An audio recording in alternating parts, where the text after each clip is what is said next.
Hi, everyone. Good evening, good morning, good afternoon to everybody who's joining us here today. I'm based in New Delhi, India, so it's 8 o'clock for me at night. I think for most of you, it might be morning or afternoon. So thank you for making the time to be here. And thank you once again, Andrew, for agreeing to do this Career Breakthrough Masterclass with me. Awesome. So before we begin, I would like to maybe ask everyone, where are you joining from? So I will get a little bit of an idea. And as you're already putting in your comments about what you're looking forward to today, maybe you could also add one career goal that you're currently working towards. So as Andrew and I are going to be walking through the presentation, we can keep in mind what your career goals are, and we can customize today's presentation based on the room that we have present. Great. So as you keep writing in, I would like to talk a little bit about myself. I come from a background of executive search and leadership recruitment, and I've worked with global organizations across industries, financial services, consumer, to name a few. And I worked with startups in India, which are very fast growing, and with edtech as well as eyewear, and led very large teams in leadership development, talent acquisition, organization design. And the last few years, I've been a career coach and a life coach. And I'm currently pursuing my ICF ACC level 1 and looking to support as many more coaches as possible. So the purpose of today's presentation as well is to reach out to more people to see how I can make a difference and help you navigate the next step in your career. So having said that, if you have any questions as we go along in the presentation, feel free to drop them in the message chat, and we will definitely circle back to you. We are going to be dividing the presentation to 3 parts. The first part will be taken by Andrew. The second part will be taken by me. And the third part will be question and answers and answered by both of us. So it would be great if everyone can please switch your videos on, because it will be very difficult for us to have an interactive session with just blank screens. And I'm used to at least seeing the face, and maybe it would be great if all of you could even switch your audio on if you would like to talk to us directly. It'll just make it more interactive, more fun, and you'll be able to extract more from us instead of just writing in the chat. A thumbs up, anything, any response to what I just said. Just want to know if everyone's here. How are your energy levels? Are we doing good? Are we okay? Or very tired? If you have an option to switch your video on and your audio on, I would love to hear from you and to see you as well. Sarika, looks like we do have some global participants here. Europe, Sydney, and we've got an energetic participant too. I love that. Great. So that's all from my side. And now over to you, Andrew. Thanks so much, Sarika. And I'm so glad that you prompted us working together, and really looking forward to this session. Just to share a little bit of my background, I started my career in the corporate world, and I was an operations leader, which meant that I was a hiring manager, as well as a project leader for financial services and customer service. During that time, I completed a 3-year executive development program, and I also completed my MBA during those first 10 years of my career. I mentioned those 2 items because they really led to my professional development, as well as my desire to really help others to advance their careers. And so I went on to become a sponsor for the executive development program and a mentor. And that led to me making my first career lane change back in 2014, when I started working in career services as a career coach at a business school. That was Southern Methodist University in Dallas, Texas. And I went on to lead the MBA career programs there before I was recruited to the University of Miami to lead graduate business career services in Miami, Florida here, where I now call home.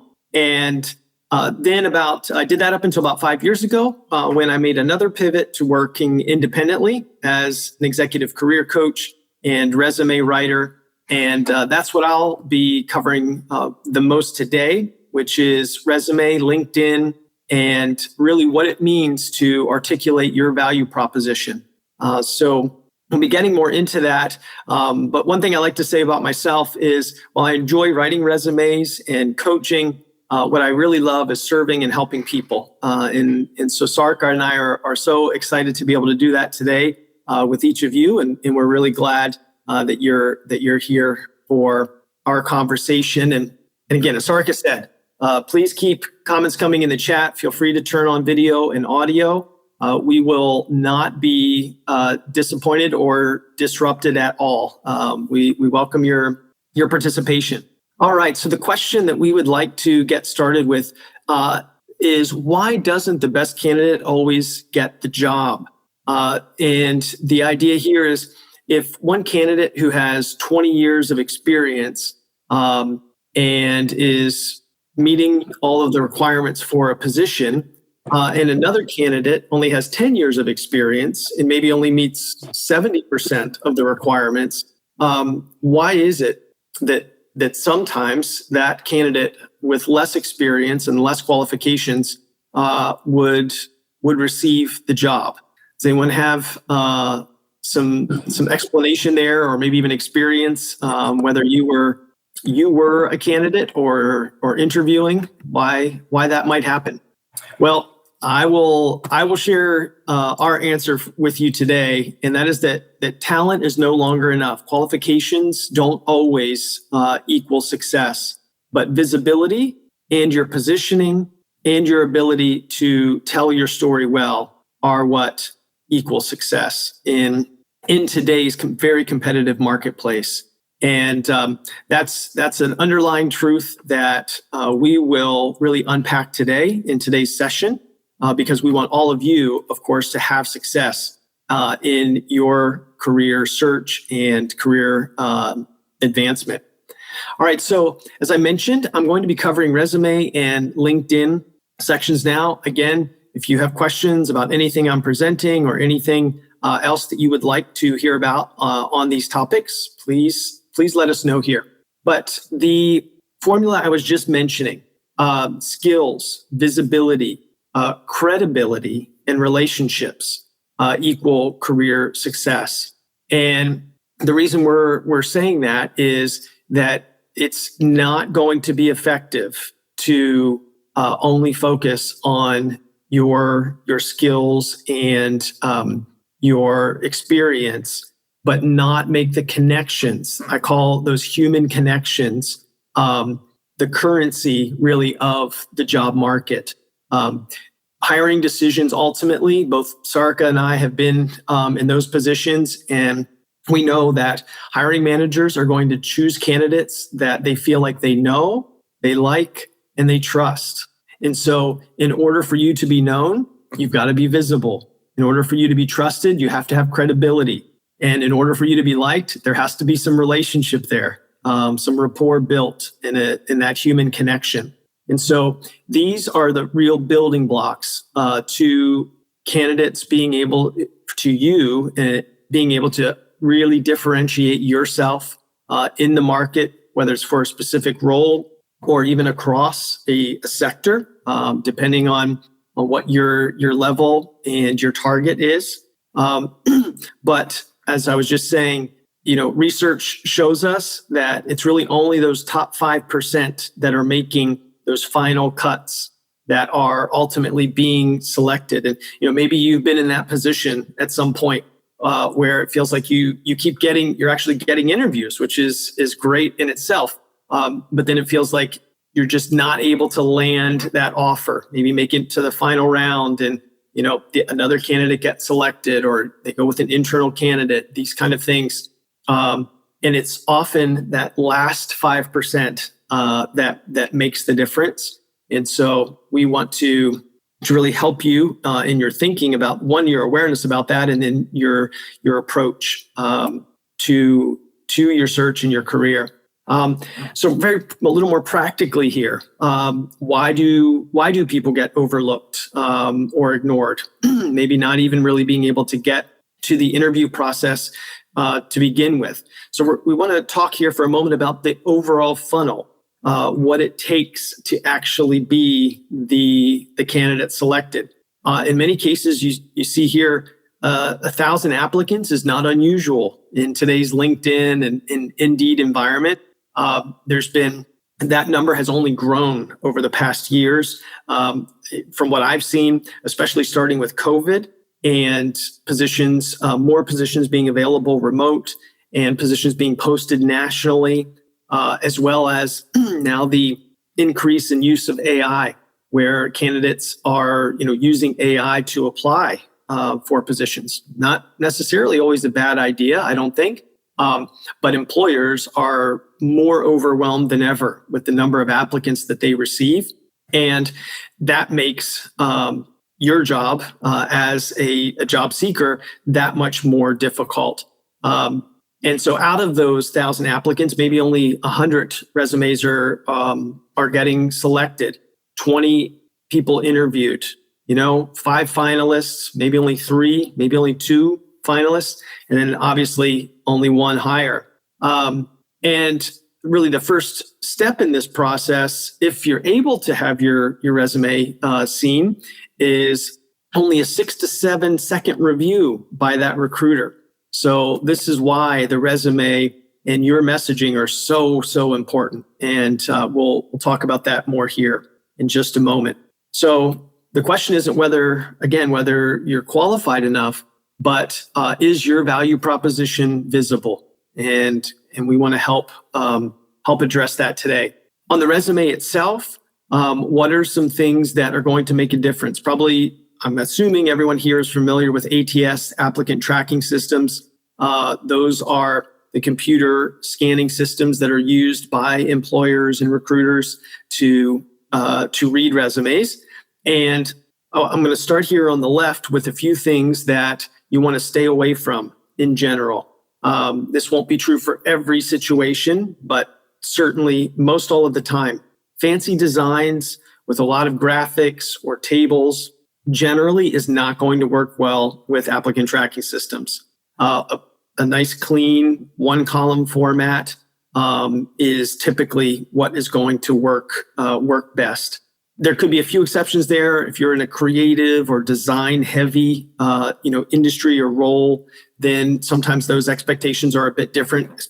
For your human reviewers, at least, when you're sending your resume to a hiring manager or recruiter, then those stylistic elements can come into play. But otherwise, recruiters and employers tell us consistently that they want the focus on your content, and that content should have, as you see on the right, the relevant keywords. Again, I think probably everyone is aware of that at this point, but those relevant keywords really should start from the job description, the target job description that you have, and making sure that not just that you see stuffing on the left there, not just putting in all of the keywords, but what are the keywords and those competencies that are part of your top strengths. That's the alignment that you want. You're not trying to get all of the words on the page, but those that form your value proposition, your unique profile, those are the ones that you want to have highlighted. And then next, you see clear accomplishments. We're going to talk about how to do that, but you want to support those top strengths that you are communicating through the keywords with clear accomplishments that are specific. And we'll talk about how to do that. And as I mentioned, the best structure for ATS is going to be one that has minimal formatting, good consistency with the font and the spacing, and is easy to read. Remember, a 6 to 7 second scan doesn't last long. See a quick case study here on a marketing manager who added to their resume 3 areas of focus: AI, digital transformation, and stakeholder management. And their interview rate doubled. So again, wasn't a long list, but it was the right list, and then supporting that story with accomplishments. So here's a quick look, just for illustration. On the left, you see what would be a very short and basic task-oriented type of bullet, responsible for recruitment. These are things we want to stay away from on the resume. If it reads like a job description, we want to try to keep that off of the resume. If anyone else could put the same words on the page because they're so generic, we want to keep those off of the resume. What you see on the right is achievement oriented. It's specific. It has data points. It has labels for what we're talking about. Led hiring of 120 employees across 3 countries, reducing time to hire by 25%. You can almost immediately see the difference, I'm sure, but we want to take this inventory in our own resume as we look at each and every bullet. And it makes it much easier hiring decision, or even just a selection decision of who you would want to talk to, right, as an employer. So how do we form those achievement-oriented bullets? The STAR format is a great approach for that. STAR stands for situation, task, action, and result. So situation, you see here, led a team of 8. Task was reducing churn. And the action was this individual implemented a proactive outreach, the result of which was cutting cancellations by 30% in Q3. Does a really nice job there at the end of making sure not only that there's a result, but a time period attached to it.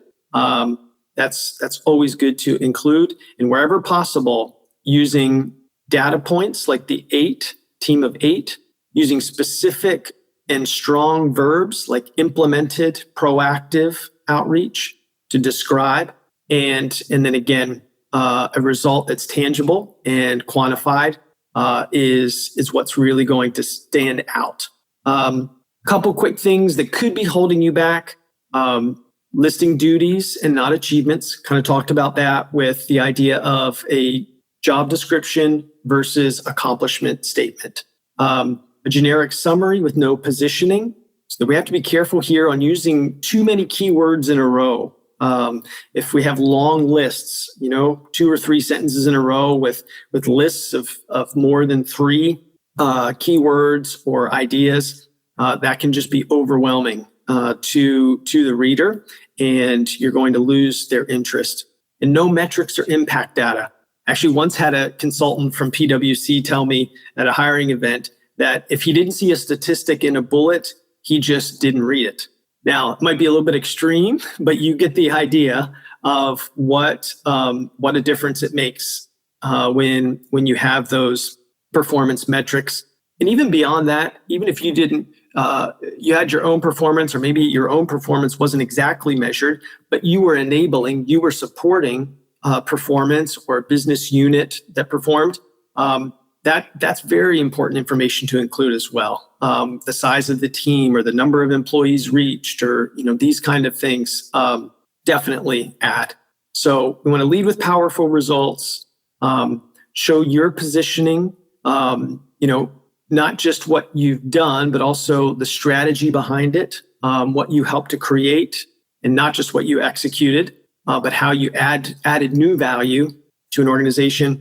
And then finally, again, like we said, quantifying everything as much as possible. LinkedIn is your digital first impression. I'm going to move a little more quickly here because I want to make sure Sarika has time. But if you do have any some questions, we will get to those here in a little bit. But LinkedIn, as you know, is your digital first impression. And we want to make sure that recruiters and employers are able to find you. One of the first ways right off the bat is your headline. You want a nice headline that has searchable keywords, that talks about the value you deliver, not just your job title. So you see an example here of a before and after. You can have up to 220 characters. I suggest using most of those as long as it's really relevant content, because this is a high priority spot on your LinkedIn for search results and your profile searchability. So the headline is important. The about section is what generally comes next in your profile. As you move down, here is a quick 5-point formula for forming that. A lot of clients like to do that in first person. This is your chance to share your voice. There's a larger character limit, like 2,600 characters available in this section.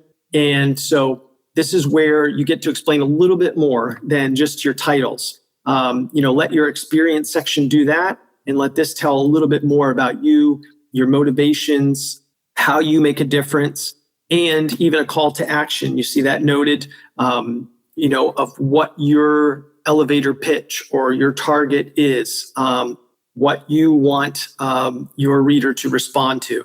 So these are a few things to help form that section. You can do short paragraphs. Some clients that I work with like to use bullets interspersed to show a few accomplishments as well. Overall, I lean towards more of a narrative approach because this, again, is that one section to be able to be a bit more personable. And so you want to take advantage of that. LinkedIn activity, want to touch on that because it's so important. Your activity there is what really builds your credibility. So, one post may only get 100 views, 10 posts 1,000. You see there's an exponential effect to the consistency and the volume of your activity. Obviously, you don't want to be spamming, but you want to be consistent. You want a cadence that works well for you and that also meets your audience's appetite.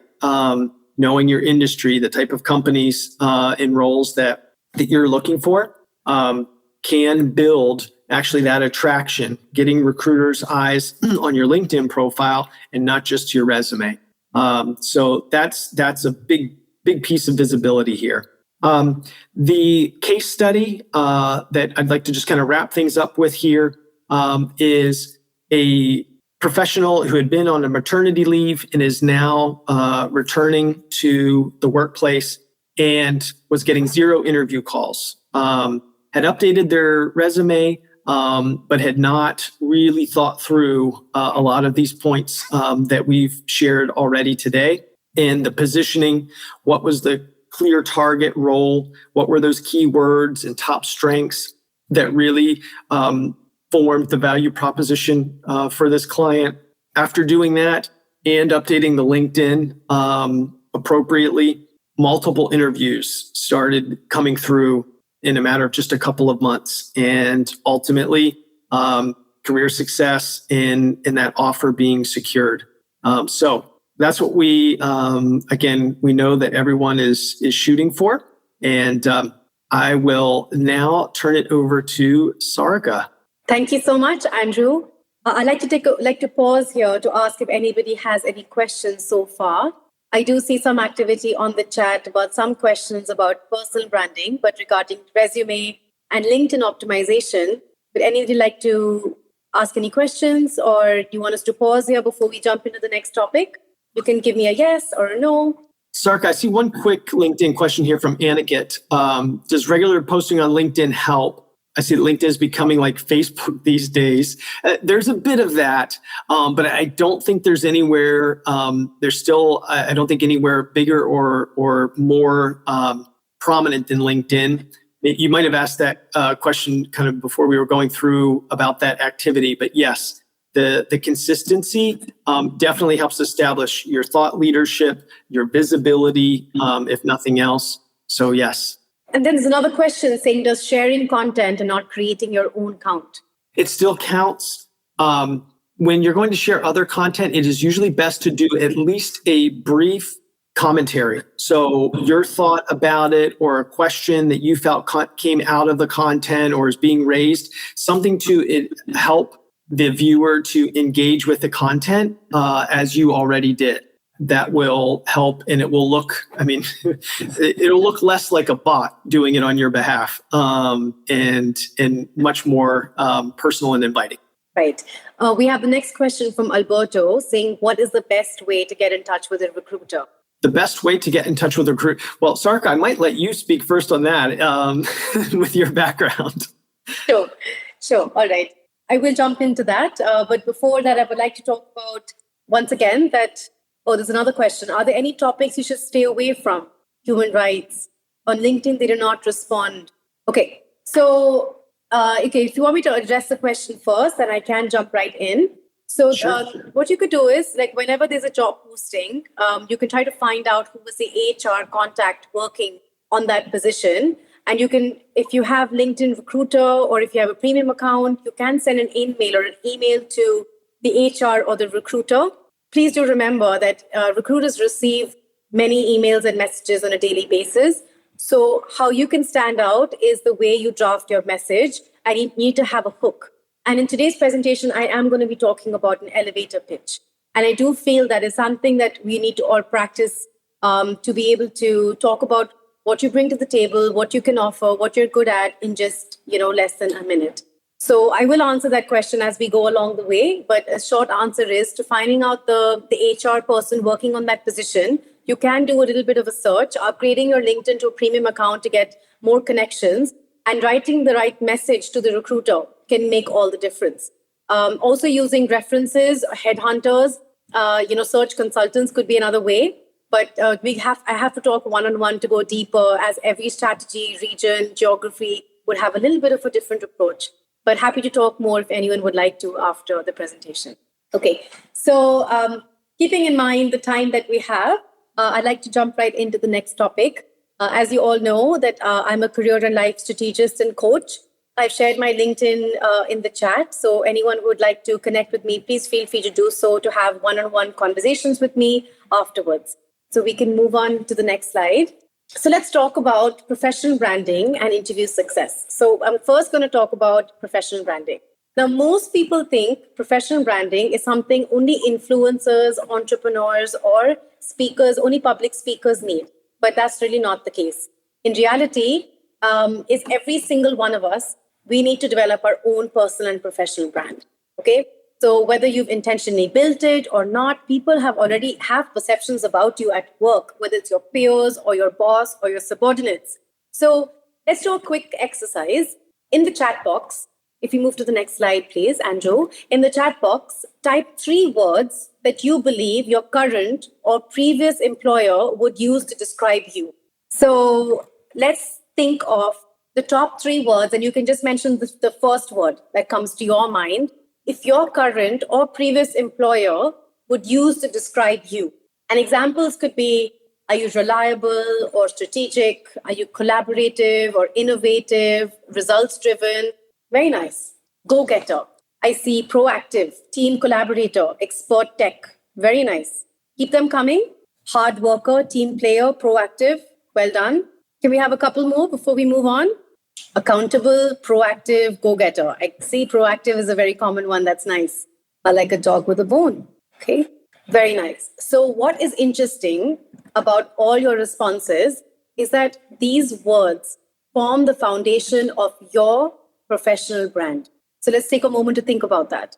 When you're talking about brand, personal and professional brand, and if these 3 words come to your mind, this is the foundation of your professional brand. So when that means people perceive you this way: thoughtful, intelligent, clever. Very nice. So if we go to the previous slide, what is personal branding? So Jeff Bezos says what people say about you when you're not in the room. So these words that have come to mind of your employers thinking about you is what they would say when you're not in the room. Alberto, technically adept, go-to person. Nice, very nice.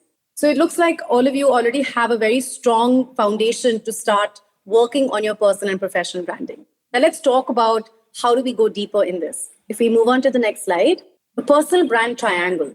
It's a combination of your expertise, visibility, and credibility. And that is the opportunity that you create for yourself.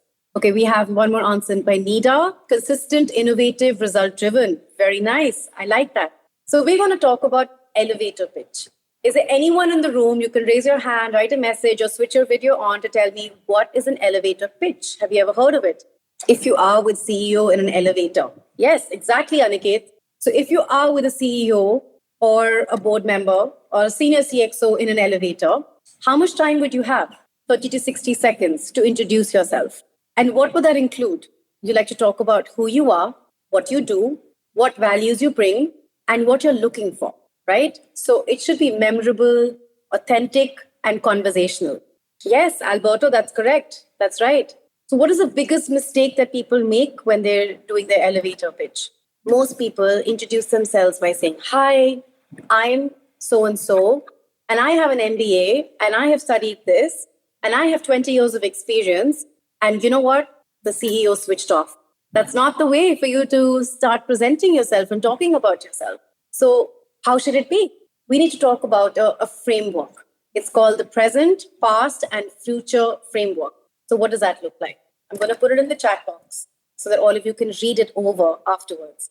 The present, past, and future framework, the simplest and most effective structures. Who are you today? What experiences shaped your expertise? And what impact do you create? Or what are you looking to do next?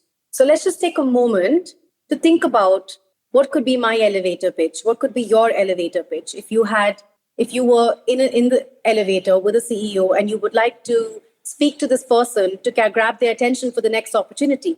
So how would you present yourself? And if anyone would like to volunteer, come forward, switch their video audio on, or write it in the chat box. It'll be great for you to participate. If you need a few more seconds, then you can just write it in the chat box how much time you need to think and write it down. I would like to do this exercise because this will be beneficial for you today and for your future conversations, for interviews and as well as networking events. Excellent. Hands-on certified IT professional with more than a decade of experience delivering high-quality expertise, computing support across multiple industries, including manufacturing, healthcare, and gas. All right. So if you were to reword this a little bit and make it more conversational, how do you do that? Let's give it one more try, Alberto. I would shorten it. Yes. Okay. Sounds good. And would you like to, do you remember what I wrote above? Who you are today, what experiences shaped your expertise, and what impact do you create? Or what are you looking to do next? So there should be a little bit of a question at the end of the elevator pitch because you're having a conversation with another person and it's not the message that you're sending. I would have to work on that. Absolutely. Yes, absolutely. And I will share my contact details with you later. And I would request everybody to work on their elevator pitch. It may not come as fast right now, but the more you work on it, the script will keep changing and updating. And that would make all the difference, even when you're reaching out to your recruiters, even when you're reaching out to the hiring managers and the stakeholders. This is going to be the game changer for you. Okay. So just to give you a little bit of an idea, like if I were to reword this for you, then what I would say is that I help organizations and their people stay productive by delivering reliable enterprise IT support and technology solutions. And over the past decade, I have worked across, and you mentioned the industries, and then you conclude by saying I'm passionate about troubleshooting complex issues, simplifying technology for users, creating a seamless support experience. So that way, you're kind of giving them a little bit about what you have done, what you do, and how you can be an asset to them if you were to join them. Does that make sense, Alberto? Okay. Why do we need an elevator pitch? Also, it could be for people who are looking for a career change. It could be someone returning to work after a break, maybe a maternity break, or somebody who's moved geographies, or someone who's completed their further studies and coming back to work. It's very important to have a strong pitch, right? To bring forth everything in just that 30 seconds. Now, if we move on to the next slide, why professionals struggle? So think about yourself right now. Why did I just struggle coming up with framing an elevator pitch about my own self? It's my experience. I know what I have done. So why is it so hard for me to put it down in one sentence? Let's also talk about some common beliefs and what the reality is. I don't like self-promotion. Very common. I let my work speak for itself. But the reality is that the people can't value what they can't see. So there's a thin line between boasting about the work that you're doing versus just talking and laying the facts on the table. That this is what I can do, what I can bring to the table, and not putting not boasting about yourself. But if you don't speak for yourself and you don't speak up, then no one's going to know how good you are at what you do. And that requires a little bit of work on your self-confidence, your self-esteem, reminding yourself about what you're good at, and understanding and being aware about the blind spots, which is all of us do have that, and we all are willing to learn. And if an interviewer asks you about a certain, let's say, skill set that you don't have, it's all right. You can say, I don't know this, but I'm happy to learn it, right? And that's where the honesty comes through. And that was all a part of your personal branding. Every person you meet, you speak with, the recruiter or a headhunter or an HR professional, you're working on your personal branding. You're creating an impression on each person that you meet. Even if that opportunity doesn't work with that person, there's a high chance if you make an impression on them and they don't have an opportunity for you, they would refer you for another role. They will refer you to a friend who may have an opportunity that might be a good fitment for you. So as a candidate, it's your responsibility to present yourself as if you're always sitting in front of a CEO and a board member. You're always talking to an audience thinking that you're showing the confidence in the work that you bring to the table. Okay? Any questions that you like me to pause, you like me to answer? You can give me a go ahead if you want me to continue. I'm liking the interaction, so please keep that going. Okay, we can move on to the next slide. Okay, so we have a question. What is causing the market to be the way it is now? Can you please elaborate? For every job, there are like 240 applicants or more, I'm told by recruiters. Well, that is true.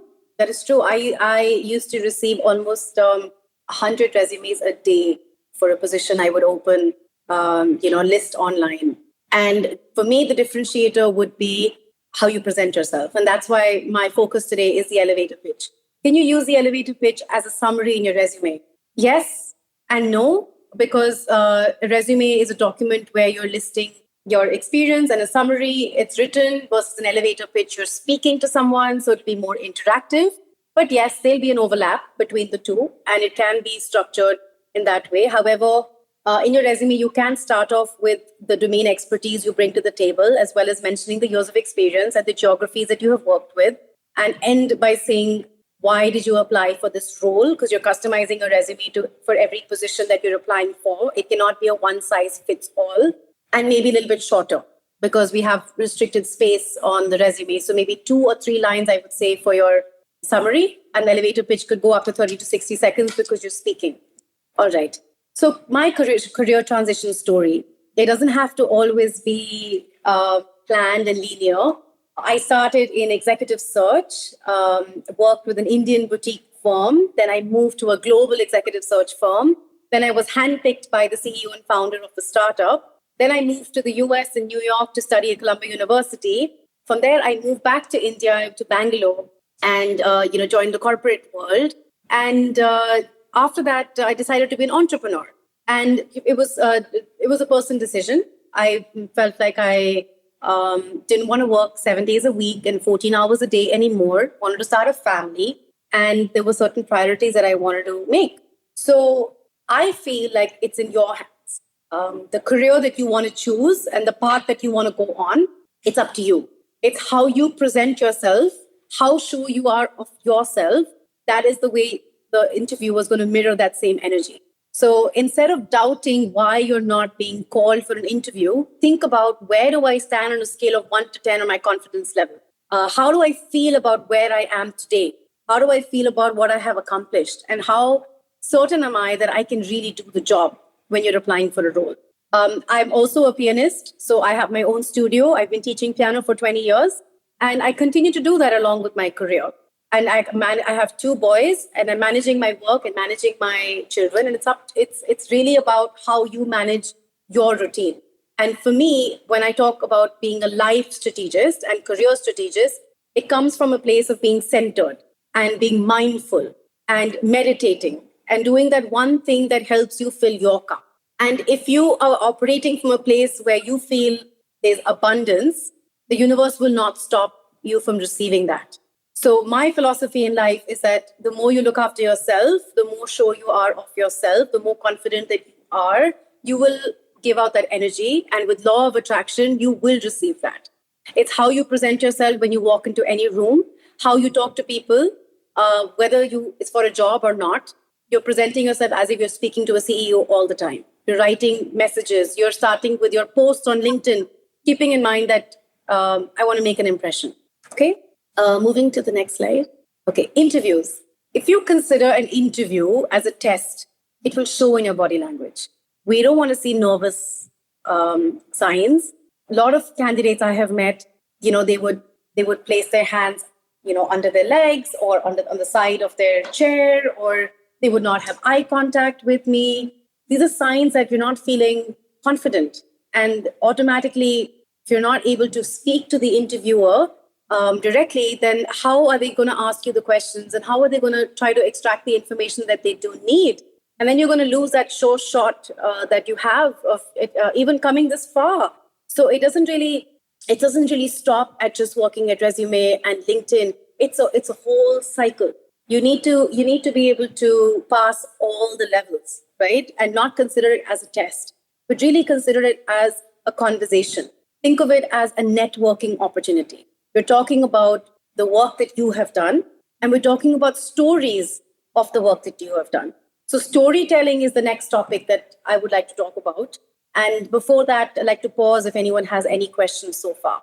Okay, what if they avoid using video in meetings or use eye contact? So, are you saying that it's an audio virtual meeting as an interview? Okay, that's fine. You can tell from the confidence. If you were to switch my video off right now, and if you were to ask me a question and you can't see me, you would be able to tell from my voice how confident I am when I'm speaking.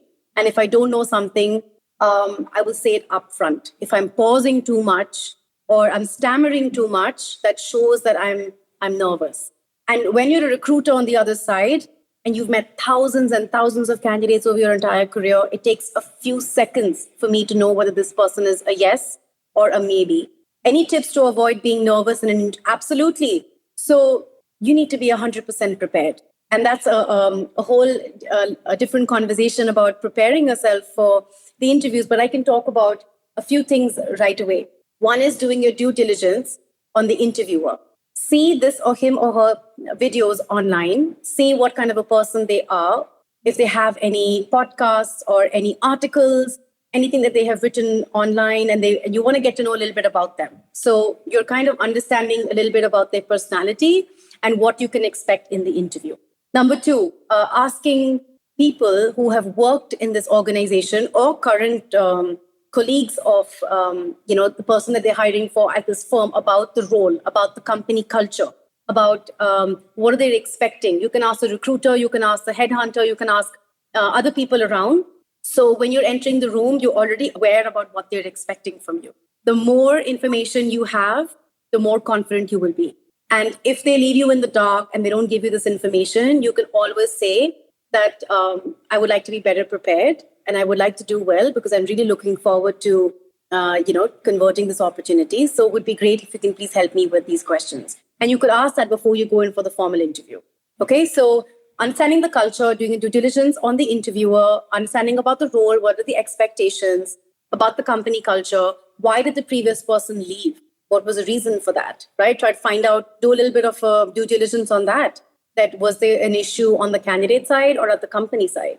And what are they expecting from you, right? So the more you ask before you go in for the interview, more confident you will be.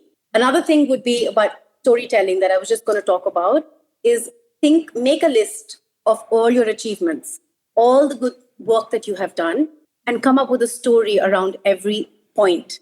Now, there'll be a different story for each stint. There'll be a different story for each challenge and achievement, but everyone loves to hear a good story. And we will be sharing a post read with all of you by tomorrow. And in that, there's a video by Indra Nui. And she has mentioned, she's done a very good storytelling. And I like to share that video with all of you to get a good idea on what it's like to create that hook and to talk about a good story that would keep the interviewer engaged. Now, you want to create a conversation. We don't want it to be a monologue. So when you're telling your story, think of it like a hook. Like I want to give a little bit of information, so I want the interviewer to ask me another question, follow-up question. So it's more interactive. Does this help answer your question? Awesome. All right. So we move on to the next slide, please. The interview mindset shift. Instead of will they like me, what do you think the terminology should be in your mind? Based on everything that I have just shared, and if you were to walk into a room right now and meet an interviewer, what would be the line you would like to tell yourself to walk in with confidence? To walk in thinking that I got this. And we're not being overconfident, but it's nice to have an energy that's at a level where you feel I'll walk in thinking I got this, right? That's when you will not be nervous. That's when you'll feel confident and it will show through your body language. What would you say to yourself before walking into a room if you have an interview scheduled? Anyone? Okay, I'm in control. I've done the work and I can do this. Well done. Well done. Have you ever done the Superman pose? Has anyone heard of that? It really does work. It really does make a difference. Looking at yourself in the mirror and saying this would make so much of a difference before you walk into the room. Anyone else? All is well. Very nice, Nita. And that's true. These things do work. We might not be taking it too seriously, and we may not be doing it as often, but sometimes you need a reminder here and there. And this is the game changer on how you would differentiate yourself from the other 239 candidates who are applying for positions. Okay, good to move on. Any thumbs up from anyone? All right. So the 5 questions you must master. And you can take a snapshot of this slide. So all of you can work on this and send us a message later with your answer. So I can help you draft an elevator pitch or a summary for your resume or any other questions that you have as a part of this journey. Tell me about yourself. We're not going to be talking about everything. We don't want to keep talking too long. We'll lose the attention of the interviewer. So make sure that you're keeping it's an interesting story, you're engaging, you have eye contact, and you need to mirror and see how the interviewer is responding.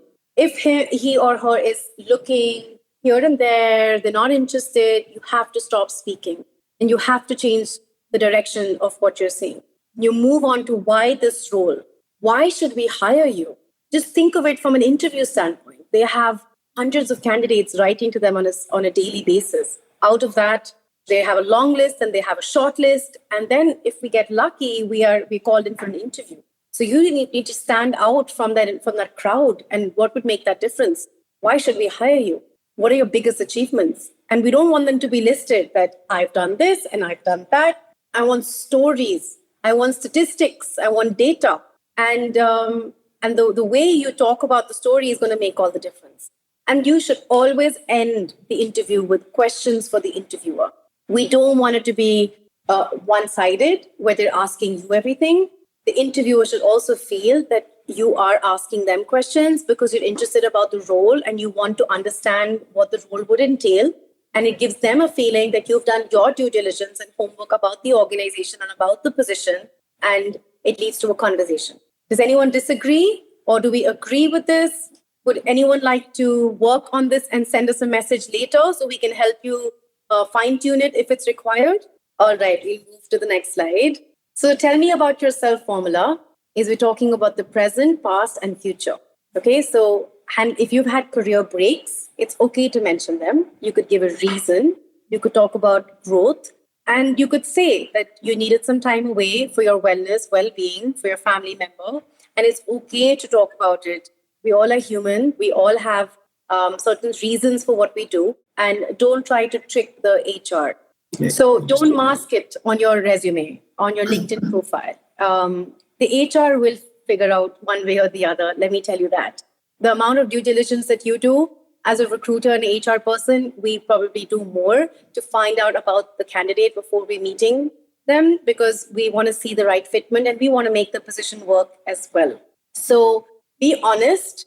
I would say prepare the stories that you would like to share for every challenge and achievement that you've had, and practice in front of the mirror so that when you're talking to the interviewer, there's no way that you'll be nervous. There could be a question that might throw you off guard, and it's okay to take a few seconds to prepare yourself in your mind. But if you practice mindfulness, you would know how to center yourself and you would know how to bounce back within those few seconds. So all the work that you show eventually with the interviewer is actually all the work that you do behind the scenes on a daily basis, which will help you even when you join the job and even when you're leading a team and you're growing in your career. It's not that the goal ends there. It's actually just the beginning of a new chapter when you're starting a new position at a new company. So working on yourself is something that, according to me, should be lifelong. Okay, so we move on to the next slide. Executive presence. So we talked about communication, we spoke about confidence, we spoke about clarity, and we spoke about credibility. So it's about being an effective communicator.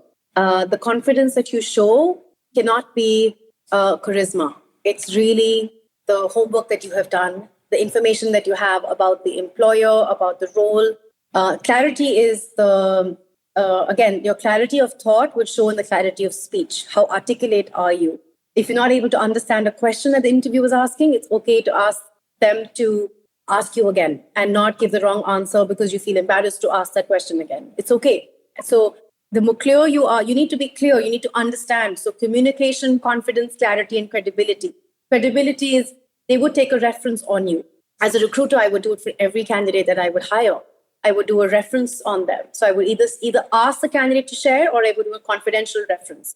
And that is the game changer on the credibility that you have earned in your previous organization and with people that you know. Because, like we spoke about in the beginning of the presentation, what are the words that come to mind? That is it, that people will speak about you when we talk about credibility, right? And so when you leave the room, that's how people will remember you. And that will come through in the reference. Okay, we can move on. What is the interview success formula? Preparation, practice, presence, that equals to confidence. So to answer your question earlier about how do we ensure we don't get nervous, this is your interview success formula. And you can take a snapshot of this and practice, which will, for every interview that you go for every networking event that you go for. If you're invited as a speaker, you have to do the same thing. You have to prepare, practice, and then show an executive presence. And it's practice to be done on a daily basis. Working on yourself will show at the final day when you're at the event, or you're as a speaker, or you're in front of the interviewer. Okay, we can move on to the next slide. Knowledge creates awareness, but action creates results. The next 24 hours will decide whether today's webinar changes your future or becomes just another session you attended, which means that all the information that you have gained today, I would expect you to send me an email within the next 24 hours. So I would know that you're on this path to making a determination of working on yourself to make the change. And this is not just another webinar that you have attended, but actually something that you're taking up seriously, and you want to take ownership to work on yourself to stand out of that 240 candidates who have applied. Okay, we can move on. So as an assignment, anyone who is interested to take this up, you can send us your elevator pitch, and we would be more than happy to help you refine the same. Okay. Following the storytelling conversation that we spoke about earlier, send us a story drawn from your experience, which you will use during your interviews.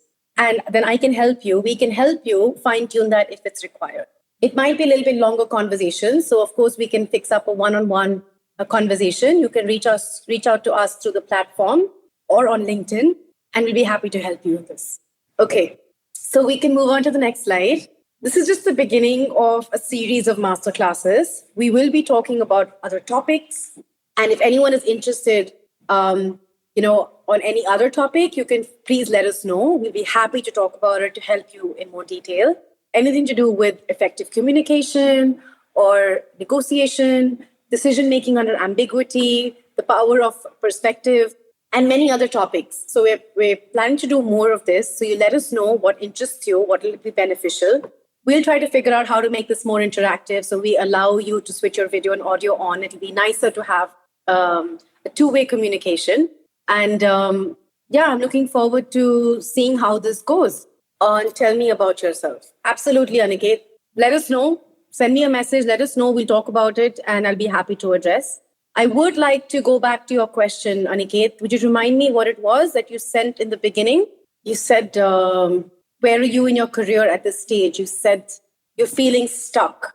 Is that what you said, Aniket? Okay. Yeah, it was either Aniket or someone else. Yeah, he's saying it was Aniket. He said, yes, getting stuck. So would you like me to address that? We have a couple of minutes that I could talk about since I'm at the end of my presentation. I would like to address this about your situation. Would you like me to talk about it here? Okay. All right. So first of all, I would like you to think about and recognize that feeling stuck is not the same as being stuck. Okay. So most people don't get stuck because they lack talent or opportunities. They get stuck because they're caught between where they are and where they want to be. Right. Correct. It's about the path that you have envisaged. When I coach clients, I often see 4 common reasons. They could either be a lack of clarity or a fear of making the wrong decision, overwhelm, or letting go of an old version of themselves, which is an identity. Out of these 4 categories, Aniket, which one do you think that you'll be part of? Lack of clarity, fear of making the wrong decision, overwhelm, or letting go of an old version of yourself? Career not going the way you thought it would. Okay. All right. So you need to think about what specifically feels stuck. Okay. What would progress look like 6 months from now? And if fear wasn't a factor, what would I pursue? And when you're saying that the career is not going the way you thought it would, write down how would you anticipate your career, or what would you vision your career to look like in the next 6 months, 12 months, 1 year. You rarely get certainty before a decision. You gain certainty after taking action. So you first need to understand the first step is awareness, understanding where you are, identifying the gap, and then taking action towards it. And think that small experiments are much better than perfect plans. Okay? Think about what is the one step that I could take this week for me to move toward in that direction. Does that make sense? I'm going to leave you with this thought. Aniket, clarity comes from engagement, not overthinking. Action creates momentum, and momentum creates confidence. So think about that one thing that you could do this week to move towards that goal that you have in mind, and break it down and make small goals so that it doesn't seem overwhelming. And then we'll talk about how do you feel in this process. Is that good? All right. So Andrew, I would like to, I'm sorry I ended up taking so much of time. I didn't realize I was talking quite a bit. But I was happy to see the responses from our audience as well. And I'm happy that I was able to answer their questions. So now over to you. Yes. Sarika, do you have just a few minutes that we could maybe open it up for just one more chance for any last questions before we wrap up and share where you can stay in touch with Sarika and I. Does anyone have any other topics, anything, maybe even anything we didn't cover today? Just had maybe a specific question on your mind that you would like Sarika or myself to speak to, whether it was LinkedIn or the interview, resume, your personal branding, navigating the job market, the recruiting process. All right. Sorry, I remember in the beginning, we had someone saying, changing a career, call it a midlife crisis. Who was that? Dilani, yes. Would you like me to address that? And I have something to share on the thought process you have about this. Would you like me to spend a couple of minutes on that? All right. So I often tell my clients who say that they're in this situation that a midlife crisis is sometimes just a midlife awakening. Okay? So many of us spend the first half of our lives doing what we were supposed to do, getting the degree, building the career, climbing the ladder, meeting expectations. All right? Then somehow, along the way, a quiet question starts showing up. Is this still really what I want? And that's probably what you're feeling right now. And please tell me, correct me if I'm wrong. That question can feel uncomfortable because what got us here may not be what will take us where we want to go next. Changing careers in your 40s or 50s isn't necessarily a sign that something has gone wrong. It's a sign that you've grown, okay? Now you have more self-awareness. You have more life experience and better understanding of what you bring to the table and the strengths that you have. Greater clarity on what truly matters. The challenge is that adults want certainty before they leave. But careers are rarely built through certainty. They're built through curiosity, experimentation, and courage. So instead of asking, am I having a midlife crisis? Try asking yourself, what is this phase of my life inviting me to learn, create, or become? What do you think about this question? I have been in the same department for over 10 years in different roles, but feel I have gotten comfortable and there's a whole lot more I can do. I feel need to do something different. So everything that you've learned, every role that you've held, every success setback comes with you into the next chapter. Now you need to think about, do I want to change direction in the same organization or do I want to apply elsewhere? Until you don't speak up for yourself to your current employer, let them know how you feel. You don't upskill yourself for you to make yourself valuable for a role which is much larger than what you're managing. You will not be able to bridge that gap, right? So you need to build that part for yourself. It's an evolution. This is not called a crisis. And it's up to you how you can make that change. Is that something that you would like to try? Awesome. I think that's it. There were no more questions on the chat. I addressed most of them. Yep. Thank you so much, Sarika. Well, I just want to thank all of you for your attendance and participation today. It's really been a pleasure to have this time together. And you can easily find me on the Leland platform. There's options there for intro calls, which are free, and you can request those directly, as well as just sending a message. If you have a question or something you wanted to follow up on, happy to discuss anything that I've covered today in more detail or anything else that I might be able to help with. But Sarika, I want to thank you and just really appreciate your partnership in doing this. I think you have shared a lot of things, even things that had me thinking about my own career. I have to be honest. I just copied one or two of the things you dropped in the chat there for myself. So thank you. And I want to just allow you a moment here to wrap up with our audience and how they can stay in touch with you. Absolutely. Thank you once again, Andrew. It's my pleasure. And I'm glad that we were able to do a combined masterclass together so we could reach a much larger audience across the globe. I'm available on LinkedIn. My Leland account isn't active just yet. So if anyone would like to reach out to me, I have shared my LinkedIn profile. I will send it once again. So you can please send me a message on LinkedIn, and I'll be more than happy to fix up a call with you and have a further discussion. If you're looking for one-on-one coaching or group coaching, mentoring, this is what I do. And I work with clients across the globe. I do corporate trainings, and I work with clients across all ages. I start at 16 all the way to almost 50, 55, and across the globe. So it could be from managing your portfolio to moving abroad to study, to switching your career, changing a course, whether you want to move from corporate to entrepreneurship or a different industry. That's when I step in. And I do the entire cycle of taking care of your profile building to your interview preparation, negotiation, communication, personal branding, closing the offer, and continuing to be relevant in your new role and upskilling yourself. And that's when I coach you. I'll be with you on this journey for a period of 3 months or 6 months, depending on how much time and energy you need. And just looking forward to getting in touch with as many people. So feel free to reach out to me. And I look forward to taking this further. Thank you, Andrew. No, thank you, Sarika. Thank you all. And we look forward to seeing you and being in touch in the future.